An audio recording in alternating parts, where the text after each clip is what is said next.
At the dawn of the 18th century, the city of Edo, which we know today as Tokyo, had established itself as the beating heart of the Tokugawa shogunate.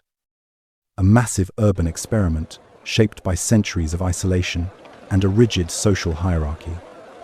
It was a metropolis like no other in the world.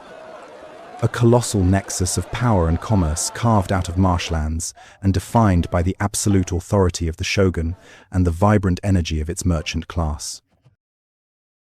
In this era, Edo was not merely a city but the center of a self-contained universe. A sprawling landscape of wood and paper that breathed through its intricate network of canals and massive fortress walls.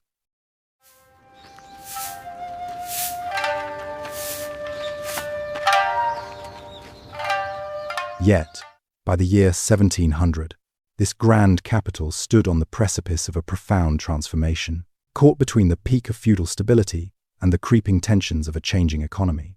Just within a few generations, the city would experience devastating fires, internal, social shifts, and the gradual erosion of the samurai's economic dominance, eventually being reborn into the modern titan we see today.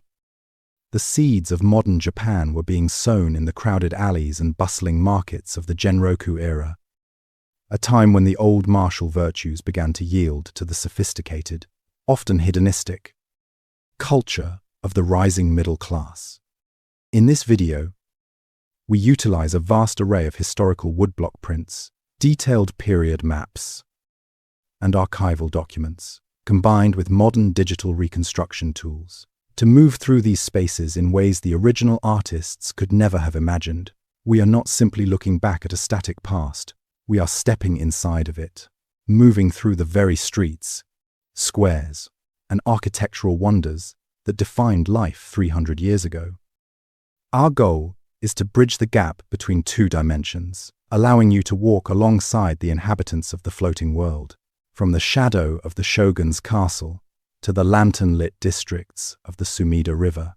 And if you stay with us until the end, we will return to these exact locations in the present day to witness what time has erased, what the fires of history have consumed, and what echoes of old Edo still stubbornly remain beneath the neon and steel of modern Tokyo. Our journey begins at the center of the Japanese world, Nihonbashi, the Bridge of Japan. In the 1700s, this was the point from which all distances in the empire were measured, the terminus of the 5 great highways that connected the shogun's capital to the furthest reaches of the islands. As we look across the wooden span of the bridge, the air is thick with the scent of salt water and fresh fish from the nearby markets. Thousands of wooden sandals, or geta, click rhythmically against the timber planks. Below us, the canal is a highway of its own, choked with flat-bottomed boats, carrying rice, sake, and soy sauce from the provinces to feed a population that had already surpassed 1 million people. This was the most densely populated city on Earth, a fact that becomes visceral as we move through the crowded fish market of Ukiyo-e, where shouting vendors and haggling shoppers create a cacophony that defines the city's commercial spirit. From the bridge, the eye is inevitably drawn toward the west, where the massive stone walls and soaring white towers of Edo Castle dominate the horizon. This was the largest fortress ever built, a city within a city, protected by a series of concentric moats that spiraled outward like a snail's shell. As we approach the outer gates, the atmosphere changes from the chaotic energy of the marketplace to one of disciplined, imposing silence. This is the domain of the samurai. Here, the streets are wide and meticulously kept, flanked by the sprawling estates of the daimyo, the provincial lords. Under the shogun's Sankin-Kotai system, these lords were required to live in Edo every other year, leaving their families behind as virtual hostages. This policy didn't just ensure political loyalty, it fueled the city's economy, as thousands of samurai and servants accompanied each lord in grand processions, their colorful banners and polished armor reflecting the morning sun. As we move deeper into the residential districts of the high-ranking samurai, we see the architectural manifestations of status. The gates of these mansions are masterpieces of carpentry, often featuring intricate carvings and heavy tiled roofs that signify the rank of the inhabitant. There is a sense of order here that borders on the absolute. Yet beneath the surface, the 1700s brought a quiet crisis. The samurai, whose wealth was tied to rice stipends, were finding it increasingly difficult to keep up with the rising costs of city life. In contrast, the merchants, officially at the bottom of the social ladder, were becoming the city's true financiers. Moving away from the austere walls of the castle, we enter the Shitamachi, or the low city. This is the heart of the common people, where the houses are packed so tightly that a single spark could, and often did, level entire neighborhoods. The streets here are narrow, lined with nagaya or longhouses, where families lived in single rooms separated by thin wooden walls. Life was lived in the streets. Children played in the alleys, women washed clothes at communal wells, and traveling vendors sold everything from hot noodles to fermented beans. There is an intimacy here that stands in stark contrast to the grandeur of the castle. The sounds of shamisen music drift from second-story windows, and the smell of charcoal smoke hangs in the damp air. One cannot understand 1700s Edo without crossing the Sumida River into the district of Honjo, or heading north toward Asakusa.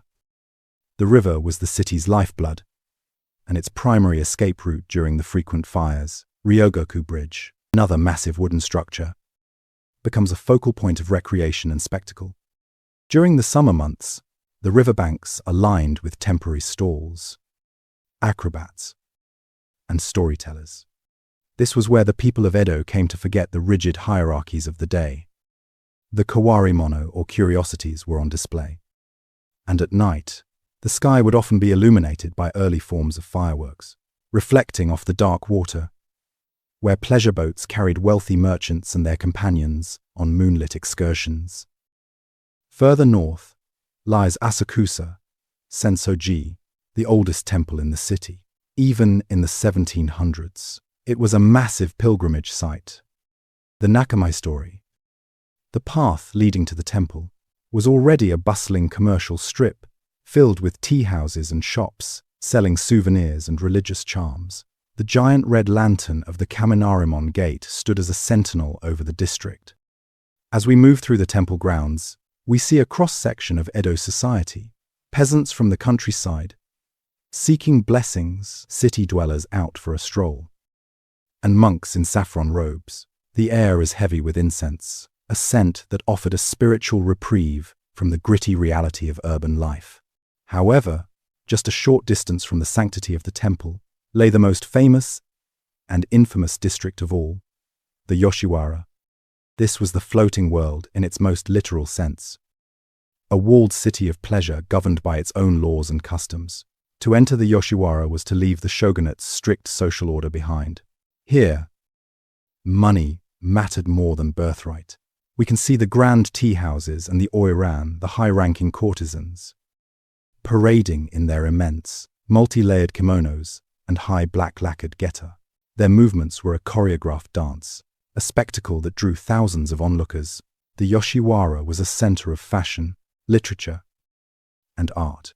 But it was also a place of immense human cost, a gilded cage for the thousands of women who lived within its walls. The 1700s was also an era of intellectual awakening.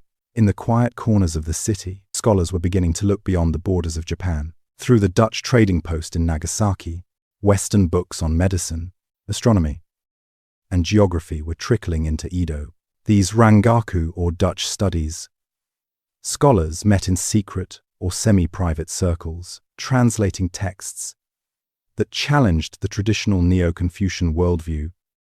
We see them in modest homes, surrounded by scrolls and strange brass instruments, quietly laying the groundwork for the scientific revolution that would eventually sweep the country a century later. But for all its cultural brilliance, Edo was a city built on a foundation of ash. The Great Fire of Maireki in 1657 had nearly destroyed the entire city, and smaller fires, known as the Flowers of Edo, were a constant threat. In response, the 1700s saw the emergence of a unique urban firefighting culture. The Haikeshi, or fire brigades, were made up of the city's toughest laborers, particularly the construction workers. They were the folk heroes of the common people. We can see them practicing their maneuvers on tall bamboo ladders, their quilted jackets soaked in water to protect them from the heat.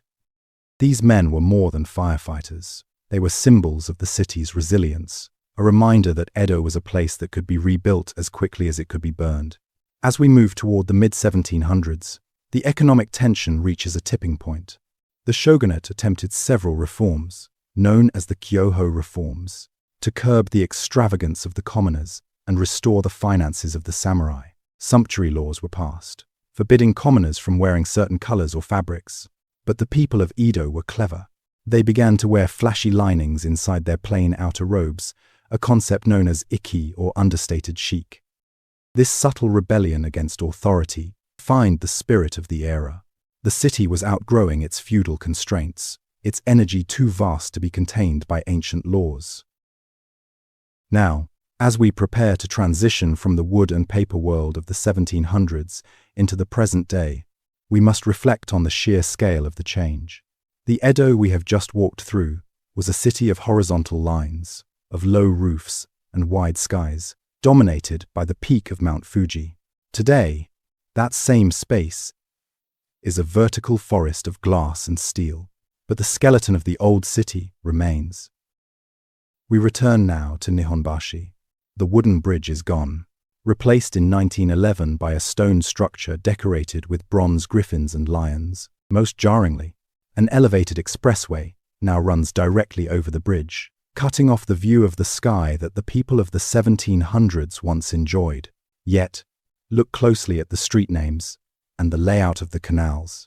The modern highway follows the path of the old waterways. The department stores that line the streets are the direct descendants of the drapery shops of the 1700s. Moving to the site of Edo Castle, we find the imperial palace. The great keep is gone, destroyed by fire long ago and never rebuilt, but the massive stone foundations remain. These stones, some weighing several tons, were hauled from hundreds of miles away by the labor of thousands. Today, joggers run along the moats, where samurai once stood guard. The contrast between the ancient, moss-covered walls and the gleaming skyscrapers of Marunouchi just across the street is the quintessential image of Tokyo, a city that lives in multiple centuries at once. In Asakusa, the change is perhaps the least violent. Senso-ji Temple still stands, and though the buildings are reconstructions following the bombings of World War II, the atmosphere remains remarkably similar. The Nakamaizidori is still crowded with people buying snacks and charms, much as they did in the days of the shogun. The ghost of the 1700s is strongest here, in the smell of the incense and the sound of the temple bells. The Yoshiwara, however, has almost entirely vanished. The S-curve of the road that led to the district is still there.